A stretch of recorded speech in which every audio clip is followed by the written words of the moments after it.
Since Crash Team Racing Nitro Field released in June of this year, I have devoted hundreds of hours getting good, beating all of Oxide's time trials, earning that sweet platinum trophy, and getting every item in the game.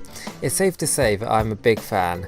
In this video, I'm going to go through what I believe to be the 10 best tracks within the game. This is all my own personal opinion, and I hope you enjoy this video. So let's fire up those engines and get started.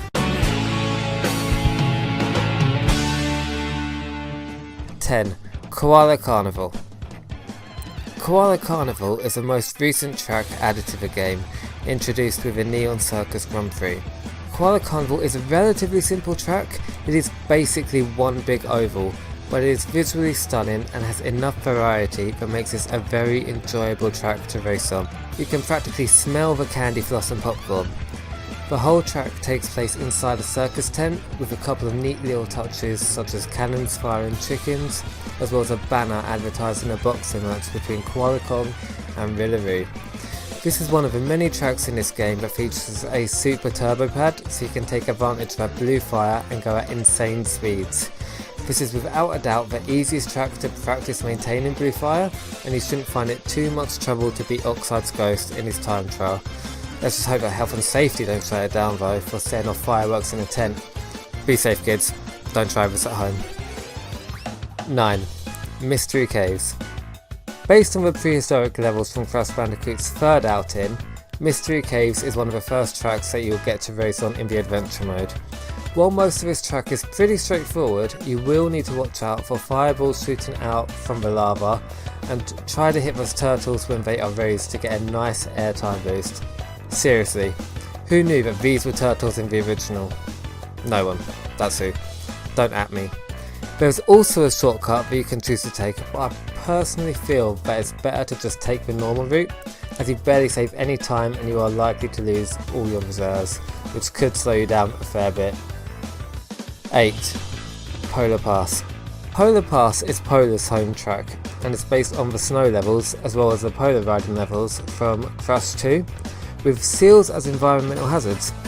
Overall, they aren't too difficult to avoid, but it does mean that you have to look ahead to plan your route around the seals to avoid getting spun out.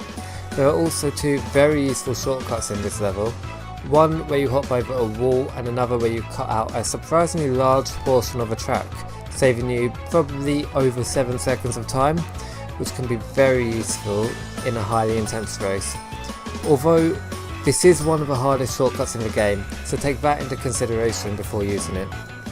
Also, there's a polar bear DJing in this track. What's not to love about that? 7. Android Alley. Android Alley is a track that has the most drastic change visually from its original appearance in Crash Nitro Kart. What was quite a dark and gloomy track has now been made much more vibrant, changing the time of day and making the city feel much more alive. It features a couple of environmental hazards which you will need to plan your route around, being the train that drives through the tunnel and these, whatever these things are. This track also has quite an interesting shortcut which involves you smashing through a window to drive through a building. It often gets voted for online, so I don't think that I'm alone in thinking that this is an excellent track and deserves its place on this list. 6. Nina's Nightmare. Out of all the Grand Prix so far, the Spooky Grand Prix has been my favourite, and not just because it came with a Dark Coco skin. Nina's Nightmare was the track that came with this Grand Prix and it is so much fun. This is the first post-launch track to feature an activation crate, which will determine if a giant pumpkin slams his giant pumpkin feet on the left or right side of a path. Smaller pumpkins also vomit bright green goo, which can slow you down if you end up driving through it. This track isn't too challenging to maintain blue fire, however the end of the track does feature a very thin corridor that can prove difficult to get through without accidentally bumping on a wall. This is quite a flat track for the most part, but I feel that there are enough interesting elements to keep you wanting to play this track over and over again. 5. Prehistoric Playground. Introduced with a Back in Time Grand Prix, Prehistoric Playground has an interesting backstory. As described by Thomas Wilson, the creative director for Nitro Field, this track was designed on the idea of Fake Crash stealing entropy stuff and going back to prehistoric times. The result is that it would create a fake past. This is presented throughout the track, as there are several Fake Crash cavemen and dinosaurs sporting Fake Crash's goofy teeth and eyebrows. The starting arch also has entropy staff split in half. As for how the track plays, Prehistoric Playground has arguably the most interesting and well-designed layouts of all the post-launch tracks to date. This track also features quite a large open area with a Brachiosaurus chilling out, so do you choose to go over his tail, through his legs, or avoid it altogether? I'll leave that choice up to you. You then go inside the lair of a dinosaur chicken. This track also features 2 really fun shortcuts, one even requiring blue fire to pull off. 4. Tiny Arena. As one of the blandest tracks in the original Crash Team Racing, I was not expecting much from Tiny Arena, but I was very impressed with what Beanox have done to this track. Graffiti is sprayed all over the walls, and posters are advertising various other tracks within the game. Add to this the spectacle of the environmental triggers, such as pyrotechnics across a bridge and various places in the track. Other features of this track add to the feeling that this track is designed as a public stadium event, like spotlights and an excellent soundtrack. This is also a good track for beginners to learn how to travel at high speeds. With so many bumps in the tracks, it's extremely easy to get airtime boosts, which can be far easier for newcomers than learning how to power slide. It's a fun track to play online and seems to be a popular pick in the voting selection screen. 3. Hot Air Skyway. Hot Air Skyway is a track that you will race against Pinstripe Party in the adventure mode and can prove to be a very challenging track for newer players, as it features many sharp corners and a large jump, which can be easy to foul if you choose to take a risk in order to take the shortcut. There aren't many walls in this track, so one mistake can lead you to fall off, which can very easily cause you to lose a race here. This track isn't the most interesting aesthetically, but it is incredibly fun to zoom through this track with blue fire if you're able to maintain it for long enough. The idea of Hot Air Skyway is that it's set in the sky with airships, which are based on Cortex's airship from the original Crash Bandicoot game. It is now also shown to have casino-like elements, because obviously Potaroos have a problem and clearly need help. 2. Engine Labs. Engine Labs was my favourite track on the original game, so it's inevitably going to end up on this list.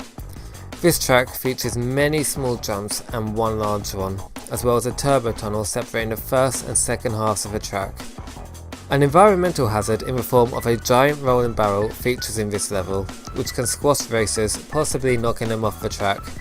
Out of the 4 tracks that feature in the final hub world of the adventure mode, this is by far the easiest, but such an enjoyable experience to try and keep the blue fire for the whole way, leaving the other racers far behind you. There are a few nice Easter eggs in this track, such as Engine's suit from his boss fight in Crash 2, as well as the enemies from the space-themed levels from the same game. 1. Electron Avenue. There's no question about it in my mind. Electron Avenue is the greatest track in the game.